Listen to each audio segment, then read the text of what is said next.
And welcome everyone. Thank you very much for joining me on my latest podcast. Hopefully you're all having a cracking day, cracking night, wherever you are in the world. We are entering a very, very important time in Liverpool's transfer dealings.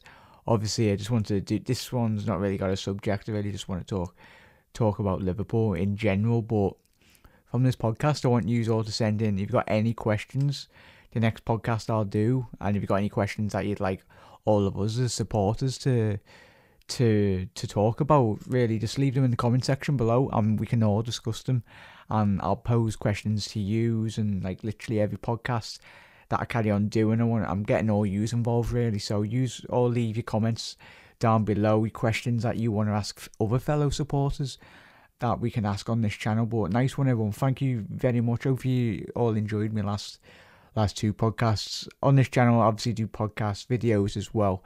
It's a mixed bag really, it's not just podcasts to do. So hopefully you enjoyed this episode. I really just wanted to talk about what I thought really about the next 24 hours and what you all feel really. I want you all to get involved in the comment section below. I want to know what your feelings on this, how our transfer dealings have gone for you personally. Speaking supporters to supporter really. For me, this window is very important, as I just started off with the show. Virgil van Dijk, the defensive frailties in this Liverpool team are very evident, and they were very exposed the very, very first game of the season against Watford. Excuse me everyone, and they can't be really ignored. But Virgil van Dijk, if we can get this lad in the next 24 hours, I'm not saying not, and I don't want to give you false hope or whatever, but I currently don't know what's happening with the Dutchman at the minute. But obviously he was at Southampton yesterday. He was still training, obviously separate from the first team. He's still currently at we did that van gate that everyone was chasing him in the paparazzi and getting the paperwork done. Obviously that was false. So it remains to be seen whoever was in that in that carrier that everyone was talking on Twitter. I love our fans. Obviously, you've all seen that on Twitter anyway. It was like 2 days ago, everyone was going to a frenzy about Virgil van Dijk. But yeah, let me know your thoughts. How Virgil van Dijk is the key target that we all want, every single one of us. And when I read all your comments, Virgil van Dijk is the name that keeps on coming up. And for me, it's the signing that I personally want as well as Lamar. And obviously, Ox is a great signing, and Mo Salah this summer, a fantastic signing. But Virgil van Dijk, the impact he'll have on this defence, he'll vastly improve the quality in which our defence is lacking. Obviously, James Milner, and I think I read before there's a left back that we're apparently going in for, and the Roma left back, I've forgotten his name, but he's a Brazilian. Melissa Reddy talked about it then.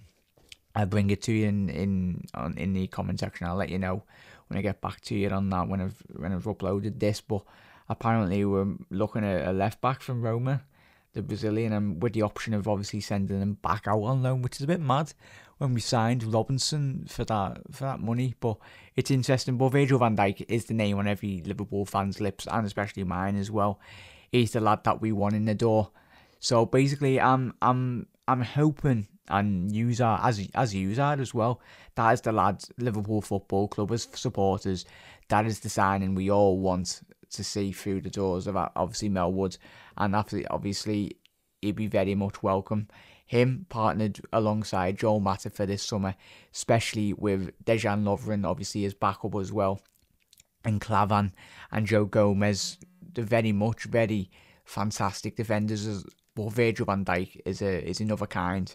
We've all seen him from his time at Celtic. He's got a cracking set piece abilities on him. If you haven't seen his set pieces, go and check them out on YouTube. Absolute thunderbolts. I don't think he hasn't scored a lot of free kicks at Southampton, but when he was at his time at Celtic, he absolutely belted them in from like miles out. Obviously, Lamar we're talking about now. It was a mad one really for me personally as a fan. When it was just it cropped up out of nowhere, obviously, and I was looking at, obviously done me research, not like a loads, like, but I was interested to see what type of player he is. He's very much another attacking player. Liverpool, we all love our attacking players. That's the best bit. attacking wise, that's our strongest asset as we've got as a football club, our attacking threat. It's very evident, but obviously Virgil van Dijk will help improve our defensive style of game. But that obviously just touching on the defensive side of our team, it's very evident the way in which we play. We expose ourselves, so whoever defends in our Liverpool team, they're going to be very exposed. Like, obviously you got your two defenders and obviously one midfielder that maybe tucks in deep, obviously, i.e. Henderson or whoever plays in that position. You're very much exposed. Obviously the wing backs push on, especially with our forward attacking players as well. If another team counter-attacks this Liverpool team, we're left very open. It's obviously when Barcelona were on top, and obviously the amazing Bayern Munich teams of the past, and the Barca's, and even Real Madrid. If you're that attacking as a football club in general in football, you don't expect to get opened up at the back. It's basically, obviously, as much as you might think, oh, we can try and defend, but when it comes down to it, when you've got that motivation to go forward and you got that attacking threat, it's our strongest arrow in our bow. Or what? Completely ruined that saying. It's our highest, like, it's our best attribute as a team going forward. But defensively, we're very weak as well. But Virgil van Dijk would help that, and Lamar is very much a winger, and Oxlade-Chamberlain coming in as well. He's another option out wide. Obviously, Mohamed Salah and Mane are not going to be fully fit throughout the whole of the season. We've got Champions League campaigns, FA Cups, Carling Cups, whatever it's called now. Champions League, Premier League games, 38 league games in a season. You're telling me those lads won't need a rest? They will. We want to play our strongest teams every single week, but it's going to come to a point in this season. Obviously, we've seen the drop-off at last season when obviously Sadio Mane went to the African Cup of Nations, Coutinho got his injury, Hendo was out until obviously after January, and we dropped off.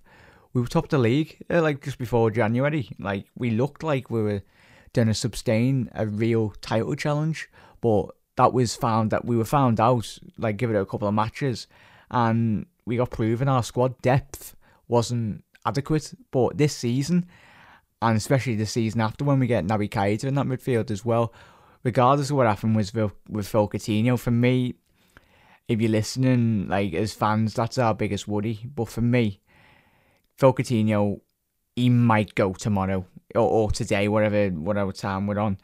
If he goes in this window, it'll be a real shame. We don't want to see our best players at the football club go. But as I've spoken to yous and Liverpool fans in general, it's sad. It's sad the way he's done it. Phil Coutinho, yeah, he might not want to play for the club, but like, it's the way in which he's done it. He's kicked off a fuss. We want to keep our best players at the football club, but it's come to a point as fans and everything in general, really. There comes a point when you just go, enough is enough. And I think, speaking to all yous on my YouTube channel and fans, every single fan that I speak to, and my mates, and even my dad loves Philippe Coutinho very much. Like, he's saying, when he watches, my dad's watched Liverpool for years, upon years and years and years. He said Philippe Coutinho, the stuff he does, like, you've seen his goals against Southampton, the City goal, and when we were in the run for the league title under Rodgers, just the special goals he gets, and obviously the special goals. He's a big player. There's no doubt in his quality. But especially if he goes to Barcelona and his consistency picks up, you were talking about one of the world's best central midfielders, attacking mids in the European game. There's no doubt in his quality, but it would have been amazing if he could have fulfilled his potential at Liverpool. How many players have we left that have left Liverpool to go on and won European titles? I would have loved, and you would have loved, not more than to see Phil Coutinho lift a European Cup at this football club. If he had the ambition that I want that, but he's a South American player, he's going to go to Barcelona, there's no doubt in that. Mascherano, obviously Alonso went to Real. You can't help it. It's in their nature and in their culture. They want to go to, obviously, a Spanish climate. But whatever happens with Phil, if he does go, I'm not got a clue. I've been saying all summer, but I don't want to kid myself thinking, like, because I don't want to come to the end of the window. It shuts in England, and then I think the Spanish window shuts, I think, a day later. So obviously English teams can't sign Spanish players, but Spanish teams can sign English players for their league. So anything could happen. But Lamar, if we sign him, and Virgil van Dijk, and Oxlade-Chamberlain, and Naby Keita really next summer as well, I think that will cover Phil Coutinho. But especially the impact. If Mo Salah didn't have the impact he has, as he had this season, he's been a breath of fresh air, hasn't he? The quality of the lads, he's been absolutely fantastic. As soon as he's come in, if Salah didn't have the impact, I think we'd be very much more worried. But we've got a player in Salah that he's going to be a big star. He's absolutely amazing in attack and forward. And we got Mane, Sadio Mane. I think he could take the mantle obviously off Phil Coutinho. He's a big player for this football club, and just hopefully, I'd love nothing more than to him to stay at Liverpool Football Club. I hopefully give it another two years. We're not speaking about the same situation that we are with Phil Coutinho now. Like, obviously, as a football club, we do not want, that's the whole thing about Coutinho, we do not want to sell our best footballers at this club. I'm sick and tired, and you are as fans as well, and all of us as Liverpool fans, we hate selling our best players. But it's come to a point with Phil Coutinho and the players in the past, Torres, i.e. the list goes on. You're like, we're sick of it. Just go ahead, lads. But as much deep down, we don't want to lose them. But there comes a time and a point, and where enough is enough. So whatever happens with Phil, be gutted if he goes, but hopefully he gives us one more season. There's a lot of years that I'll happily let him go this summer, but I don't want to be put in a situation as a fan, and I don't want the club to put all of Liverpool's fans in a situation where we let Phil Coutinho go, and we haven't brought Lamar in. And obviously Naby Keita is coming next year, so we're a Coutinho light. Yeah, we've got very good players, and we just brought Oxlade-Chamberlain, who Klopp sees as central midfielder, very much so. We don't want to be left in obviously the position where Phil Coutinho, he goes to Barca, and obviously hopefully we bring Lamar. He's very much an attacking midfielder as well. I think Jurgen sees Lamar as very much the replacement for Phil Coutinho by the sounds of it, but Monaco are looking like they're wanting about 90 odd million, even though I mentioned obviously the 75 plus Divock Origi, but Monaco have basically come out and said they're not really interested in Divock Origi. Apparently, rumours are rife with transfer deadlines, but yeah, let me know your thoughts. Obviously, the Ox, I'm made up. I mentioned obviously in my last video. I think there's a lot of the fan base is very split. I'll do a lot more podcasts with a lot more obviously Liverpool fans, and I get more opinions anyway. But from what I've been speaking to you in the comment section, but thank you very, very much everyone for leaving your comments. I really do appreciate every single one. I try my best to reply to every single one, and if you leave a comment, I will get back to it eventually. But thank you everyone. But like, if you leave a comment on this, I'll do my best to reply. And obviously that's the whole point of this podcast. If you're listening anyway, I want to, like, all Liverpool fans, it's the whole point of creating this channel, because Liverpool fans give Liverpool fans a platform where they can talk to each other. And if they've got views that obviously not outright views, but so they can earn their concerns about Liverpool Football Club. But as we're all a Liverpool family, as we're all mates. So like, we just imagine it'd be amazing if we could all meet in a pub or whatever. But it's amazing, Liverpool fans. That's why I love football. Football brings a lot of people together, and it's a hobby that all of us love. And Liverpool Football Club is very much a love and a passion for every single person that's listening to this podcast. So, if it brings any joy to as Liverpool does, and my podcast helped, you enjoy them, that's the most important thing. I love doing my podcasts, so hopefully over the next couple of years, my podcast will get a lot more better, and obviously I get all you involved as well. So leave your questions, and if you've got any questions for the next podcast or anything in general in relation to obviously your Alex transfers, anything that might happen tomorrow, if it doesn't happen tomorrow, leave them in the comment section, everyone. And I will very much bring them into the next podcast. They're your podcast as well when you get you involved. But literally, just to conclude, really, as I started off the show, really, to this next 24 hours, I think we've just gone just under 24 hours now. The transfer deadline day, we are on transfer deadline day. It's a very pinnacle day, but for me, and I think a lot of yous as well. Virgil van Dijk, if we can get him in, the lad, obviously I think Liverpool would just throw the book at him. Southampton, when it comes to in regards to obviously Virgil van Dijk, it's a deal Liverpool Football Club and Jurgen Klopp most importantly wants to get done.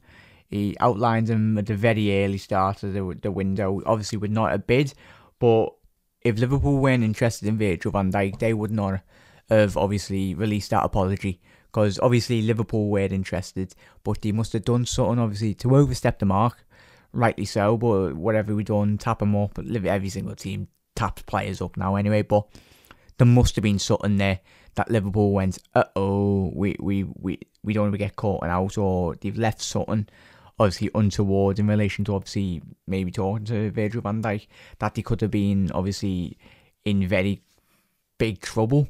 But at the end of the day, he is the big transfer that we all want, regardless of Lamar, whatever happens with Lamar. But Virgil van Dijk, hopefully this time when I do my next podcast, Liverpool have signed Virgil van Dijk. So hopefully he has. And yeah, let me know your thoughts. Obviously, as I mentioned, or get involved, everyone. If you like this podcast, or if you like my videos in general, it'd be very much appreciated if you can like the video anyway. But if you're new to my channel and you like podcasts or videos, check out my channel. Get involved. Every single one of you, subscribe. Put your notifications tab on as well. That's a big thing. A lot of people aren't getting the notifications, so if you want to get notified whenever I put a video up, and make sure you do, like, I think it's the top right of the page or whatever, like click the bell and then you get notified obviously straight away on your tablet or your device or whatever you watch our YouTube videos on. But yeah, nice one everyone, thank you very much, and hopefully obviously I've got transfer videos coming out today. Hopefully I do lots and lots and lots. That means transfers for obviously Liverpool and Jurgen Klopp and the boys. Hopefully Mikey Edwards is obviously a very busy man. And Liverpool's medical department's obviously doing medicals. But yeah, as always everyone, thank you very much. Like this video, it'll be very much appreciated. And if you're not new to my channel, hit that subscribe button or get involved in the comment section. Leave your comments for the next podcast as well. Anything that you really want to talk about in general. It could literally be anything in relation to obviously Liverpool, in terms of obviously tactics or what your aspirations that you think Liverpool come the end of the window you see us finishing the transfers potentially that we're doing. Can you see us obviously mounting a title challenge, a Champions League challenge, FA Cup, Carling Cup or whatever? What do you think from the Reds come the end of this window, or potentially the transfers that we do hopefully do? What can you see us do in this upcoming summer? I am very, very excited. Jurgen Klopp at the helm. We've seen what he's done in his short time at the club. Obviously, he's been here for a couple of years, but it's very much short period in our history of our football club. And I very much think he can win a lot of trophies.